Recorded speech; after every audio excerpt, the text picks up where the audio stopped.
I'll show you how you can start using the Fidelity cash management account. This is an alternative to traditional banking that can pay you more, right?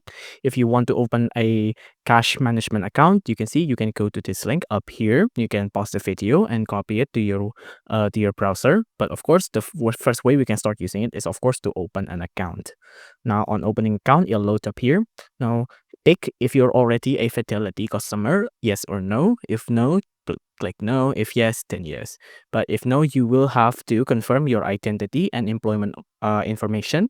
After the account was open, you'll create a username and password, and then you can finally begin the process of transferring money into your account. I'm going to show you as far as I go. For example, here, if we go on next and we go on load, now you want to pick either just for me or share it. I'll just pick just for me. Now let's continue on. Now this is as far as I can take you. Now you can see first off, we'll have to enter in our full name, my middle name, last name, your social security number, date of birth, country of citizenship, mobile number, email, and of course where you live, your address line, your city, your state, your zip code.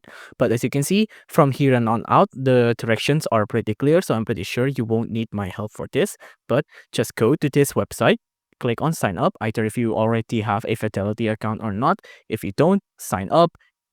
If you do, then just log back in. And then after that, by clicking on that button, you will be able to start using the Fidelity cash management account. If you enjoyed this video, please do consider liking and subscribing.